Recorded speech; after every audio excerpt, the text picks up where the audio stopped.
Global Fund has for many years been Uganda's major partner in addressing the country's burden of HIV, malaria and tuberculosis. To this effect, $480 million has been earmarked by Global Fund to support Uganda for the years 2018-2020. The National Facilitator for Global Fund in the Ministry of Health, Henry Katamba, says in the area of HIV, the focus is to reduce new infections and also ensure that the treatment for those infected is sustainable. In regard to HIV, we have quite a number of interventions that we are doing. We have interventions for preventing new infections.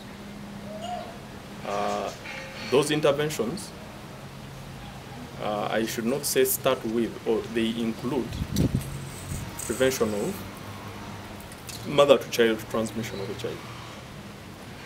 And there, within the antenatal clinics, we ensure that every mother who is attending the antenatal clinic on the first visit, they actually get counseled, they get tested, and they know their HIV status. For the case of malaria, $120 million will support the procurement and distribution of 27 million nets in 2020 and to ensure adequate stock of anti-malarial drugs. But for the malaria grant, there are components of training, community support, treatment, medicines for malaria, and also the nets that have been distributed throughout the country. So supposed to support and scale down the process of But what mechanisms are in place by the Ministry of Health to ensure that the funds are directed to the right use? Yes, of course, in the past it was very rampant, but now we have minimized. We don't have any outstanding accountabilities.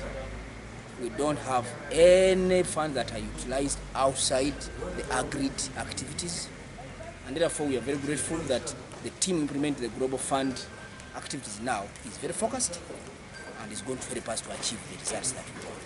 The Ministry of Health commended Global Fund for supporting the country's health strategic plans as far as fighting malaria, TB and HIV are concerned. Adiana Kote, UBC.